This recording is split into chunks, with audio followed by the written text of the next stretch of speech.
प्रातः क्लास चल रहा था 15 जनवरी 1969 बुधवार। तीसरा पेज।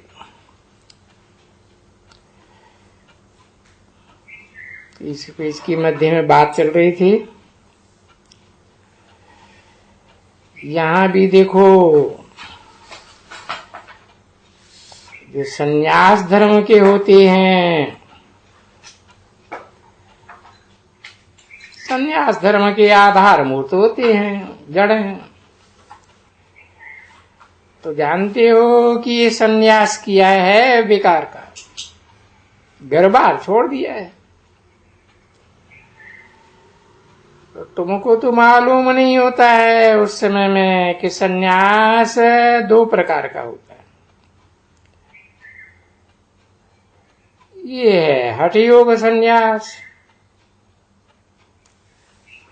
इस हठ योग संन्यास में सभी पुरुष ही पुरुष होते हैं। ये हठ योग है। इसको राजयोग नहीं कहा जाता। हठ किसको कहा जाता है? ये हठ है ना। एक तो भगवान को जानते नहीं है, फिर भगवान से मिलने के लिए घर बार छोड़ देना, और इतना ही कह देना कि स्त्री नागिन है। ये स्त्री नरक का द्वार है, ऐसे कह देते हैं ना। अभी आपन को नरक का द्वार नहीं समझते,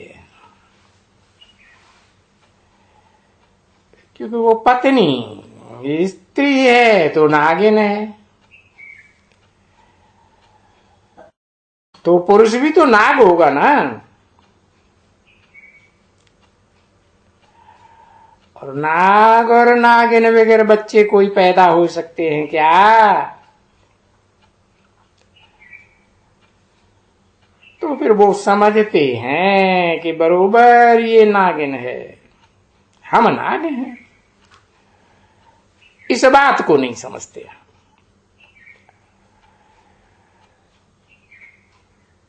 ऐसे समझते हैं कि अभी हम इस स्त्री के साथ होंगे तो हम नाग बन जाएंगे।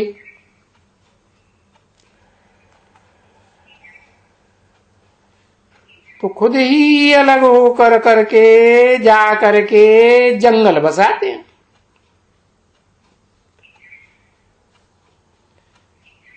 तो उसको कहा जाता है बच्चे हद का संन्यास। अंग्रेजी में हर्थ एंड होम कहा जाता है। स्त्री बाल बच्चे सब कुछ छोड़ करके फिर जाके जंगल में बैठते हैं। टकलों पर, पहाड़ों पर कुटियाएं बनाए बनाए करके, या गुरुओं के पास जा करके शिष्य या फॉलोअर बनते हैं। जैसे बुद्ध भी तो राजा था। राजा बोध था। ये जो जिसके गीत गाते हैं। दूसरा भी है वो गोपी चंद है ना, वो गीत गाते हैं गोपी चंद। गोपी चंद को रानियां बहुत थी ना।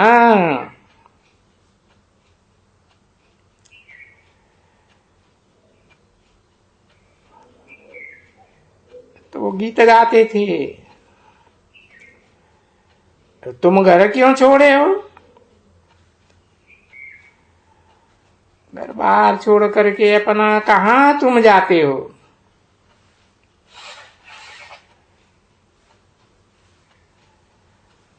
तो बच्ची बहुत ये आखान्य शास्त्रों में बहुत हैं।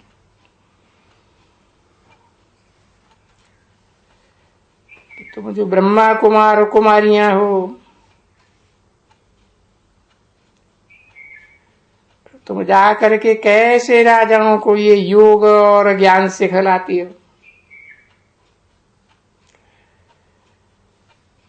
वो है ना अष्टावक्र गीता, एक अष्टावक्र गीता है। ये तुम लोग कभी पढ़ी है अष्टावक्र गीता?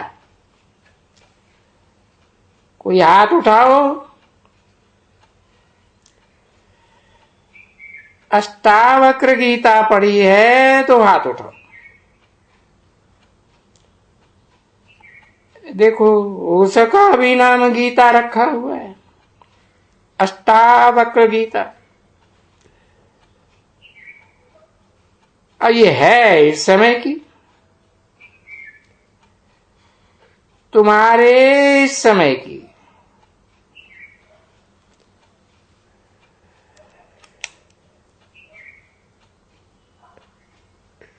तो ये बैठ करके बनाई है। राजा को वैराग्य आया, मुझे कोई परमात्मा से मिला दे।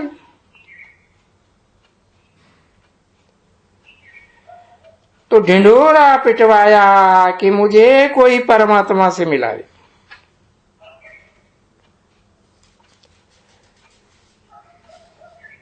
तो यही समय था, है ना?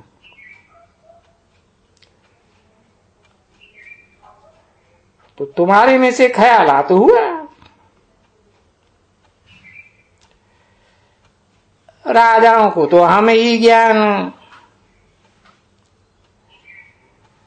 अभी राजाओं को ज्ञान देते हो ना। जयपुर के राजा को जो आते हैं उनको ज्ञान देते हो। क्या करने के लिए? भगवान से मिलने के लिए ज्ञान देते हो। तुम तो ज्ञान देते हो सच सच मिलाने के लिए।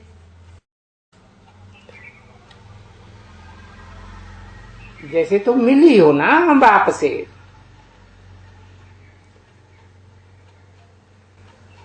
15 जनवरी 1969 की प्रातः क्लास का चौथा पेज। तो ये तो तुम पुरुषार्थ करती हो ना, बहुतों को बाप से मिलाने के लिए इतनी मेहनत करती हो। तो मिलते हैं ना तुम्हारे साथ। राजा हैं, रानियां, फलाना टीरा, बहुत मिलते हैं। तो ये बनाई हुई आखानी है, समझा ना? अच्छा, तुम्हारे में से एक गई, क्योंकि तुम बनते हो बहुत खूबसूरत भविष्य के लिए, बहुत खूबसूरत बनते हो। तुम्हारे जैसा खूबसूरत कोई होता ही नहीं। देखो यह आखानी कैसे बनाई है। तुम्हारे में जादूगर है, सौदागर है, रत्नागर है, बच्ची सब है, धोबी है, सुनार है, बैरिस्टर है, वकील है, बड़ा भारी। क्योंकि सबको रावण की जेल से छुड़ाते हैं। देखो छुड़ाते हैं ना, रावण की जेल से छुड़ाते हैं। तो कौन जेल से छुड़ाएंगे? बैरिस्टर हो गया ना।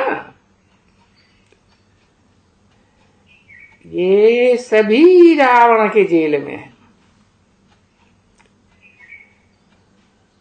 तो सभी को जेल से छुड़ाने आया तो बैरिस्टर हुआ। देखो बुलाते क्या है? बुलाते हैं हे पतित पावनाओ, हे दूर के देश के रहने वाले, आओ देश पर आए। अभी देखो सुना है कभी? ओ दूर देश के रहने वाले, ये गीत है। दूर देश का रहने वाला आया देश पर आए।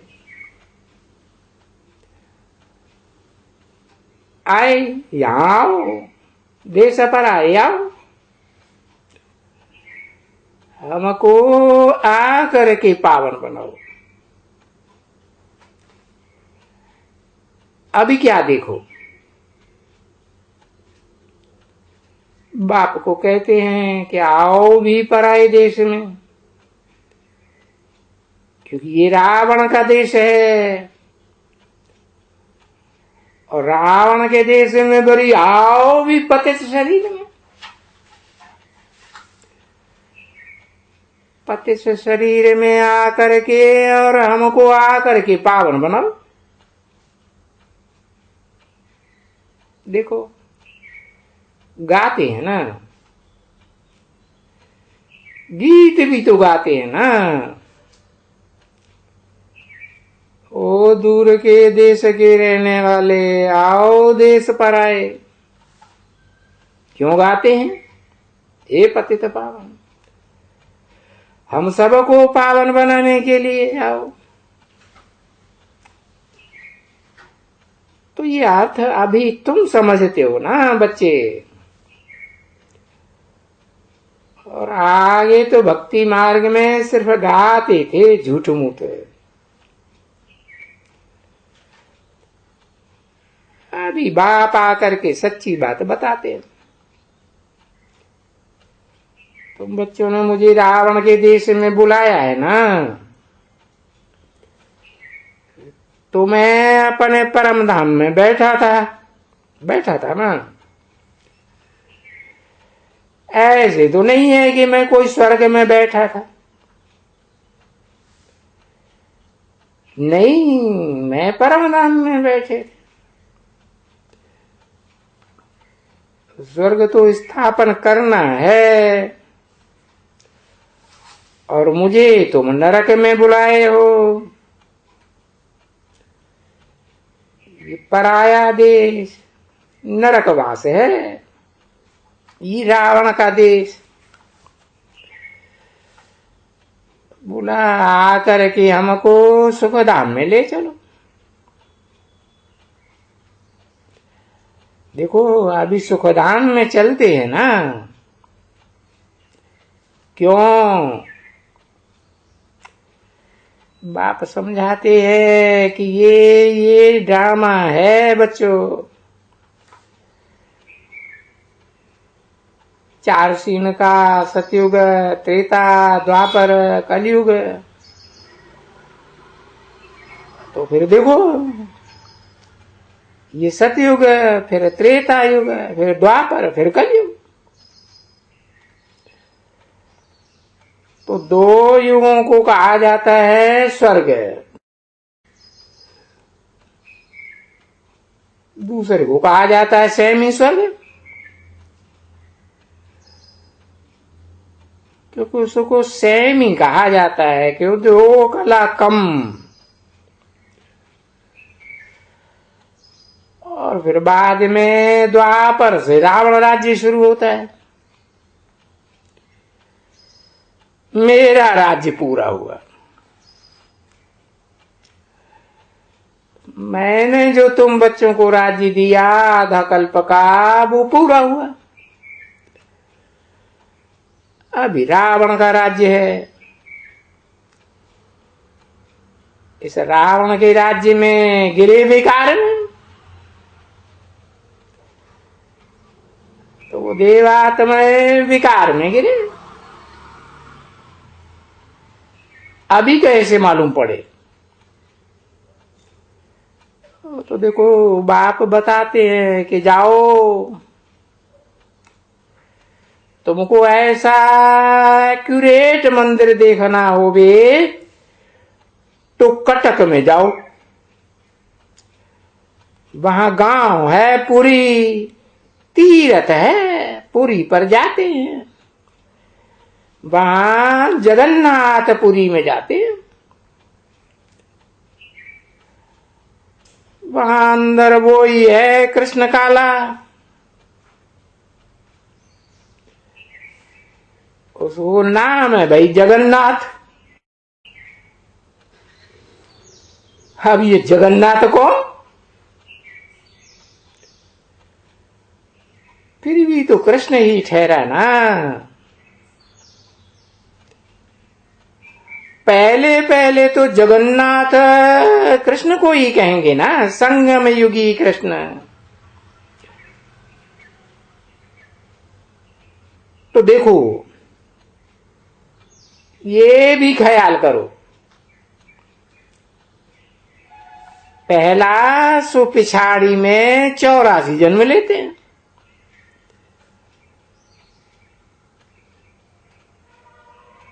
फिर ये 84 जन्म के पिछाड़ी में जो पहले आना है, समझा ना। अभी देखो बाप समझाते हैं, ये नए आए हैं इसलिए बच्चे समझाना तो है। ये देखो बैठे हैं ये ब्रह्मा,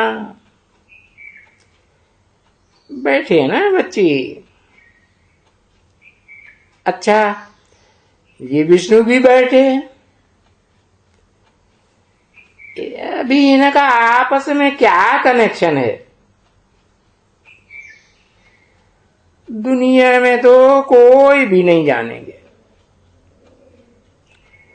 बोलेंगे देखो ये जो ब्रह्मा है ना, ये असल में थे ये ब्रह्मा और सरस्वती। सो ये लक्ष्मी और नारायण थे, सतयुग के मालिक थे, यही ब्रह्मा और सरस्वती, इन्हीं की आत्मा है। अभी सतयुग के मालिक हैं, अभी नरक के मालिक हैं ना। तो जब ये ब्रह्मा अभी तपस्या करते हैं ना, क्यों तपस्या करते हैं? ये बनने के लिए नारायण, ये नारायण और लक्ष्मी बनने के लिए। तो वो विष्णु दोनों का कंबाइंड रूप है वो। तो अभी ब्रह्मा और ब्राह्मण ये ठीक है, ब्रह्मा और ब्राह्मण यहां राज्य कर रहे थे। अरे यहां गए थे कोई दिलवाला मंदिर में गए थी ना, तो तुम देखा ना, तो ऊपर में स्वर्ग था, नीचे राजयोग में बैठे थे, ब्रह्मा भी थी, बाबा भी था, और तो कुमारियां और कुमार भी, घर बने हुए थे यहां वहां। तो ये यादगार है ना,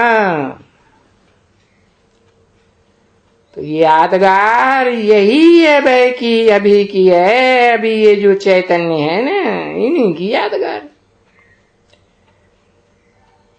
देखो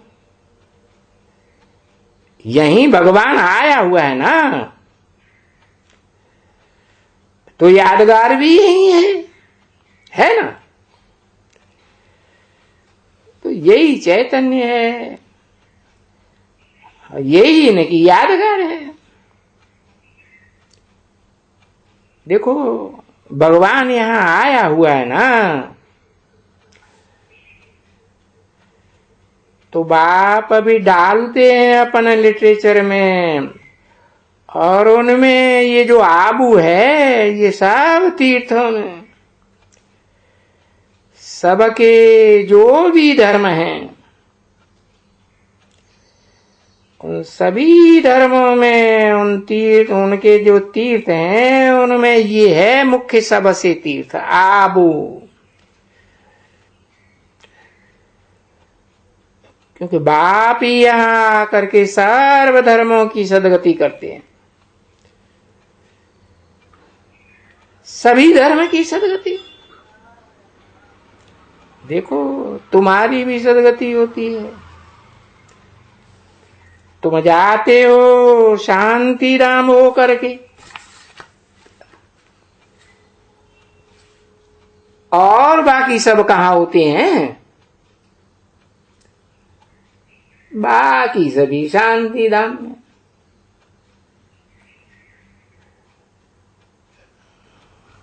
पंद्रह जनवरी 1969 की प्रातः क्लास का 5वां पेज। तो भला ये सर्व की सदगति दाता कहाँ है? ये धर्म पिता हैं।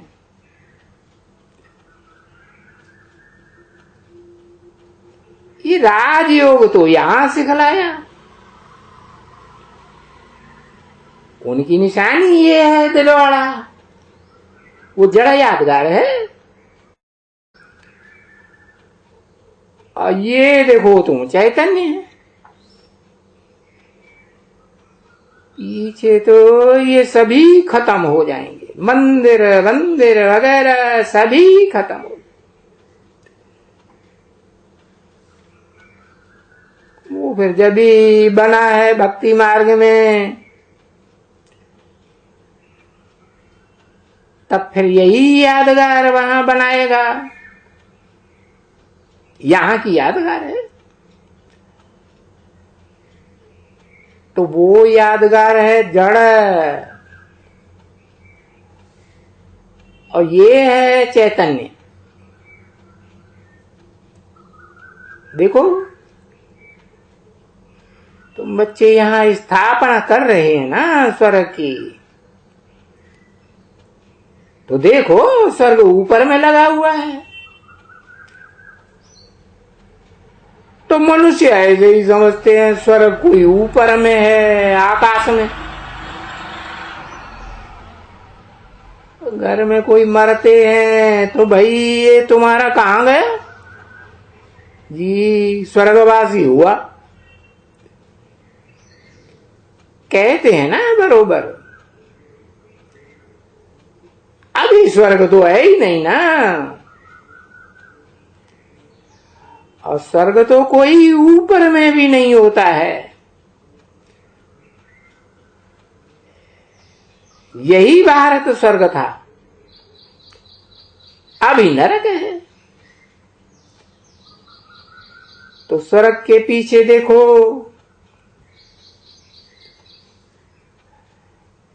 ये यही होता है खेल, सतयुग त्रेता द्वापर कलयुग 4 सीन का खेल यहां होता है भारत पर। खेल कोई सूक्ष्म वतन में नहीं होता है, और ना ही फिर मूल वतन में होता है, तो यहां होता है खेल। ये जो तुमको यहां चक्कर दिखलाते हैं, तो इसको चक्कर को देखने से ही मनुष्य को ज्ञान आ जाए।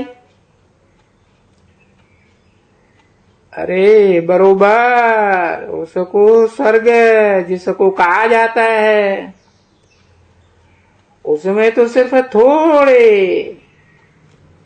एक देवता धर्म ही है, और उसमें तो मनुष्य भी थोड़े ही होंगे। ऐसे नहीं कि वही वहां 33 करोड़ देवताएं होंगे।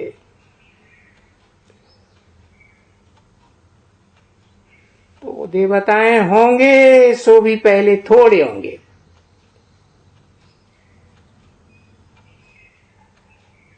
पीछे 1250 बरस के टाइम में कितना मनुष्य बढ़ गए होंगे।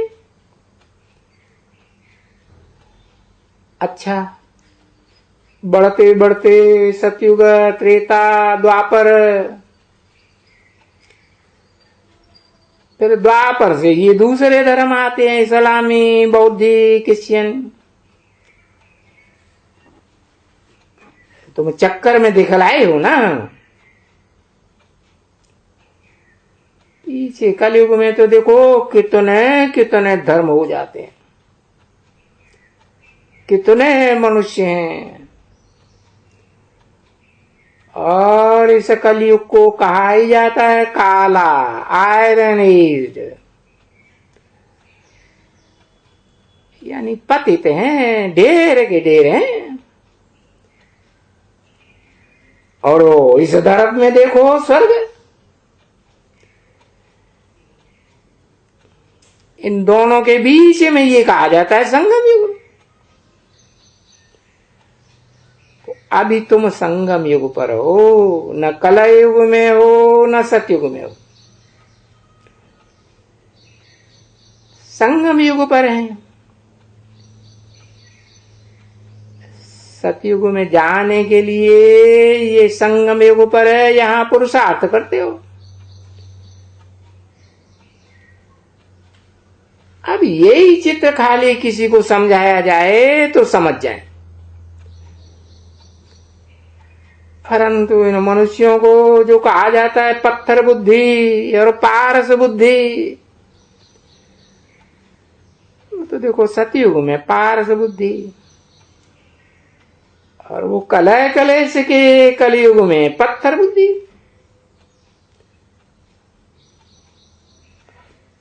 तो तुम ही पारस बुद्धि थे और तुम ही फिर अब पत्थर बुद्धि बने हो।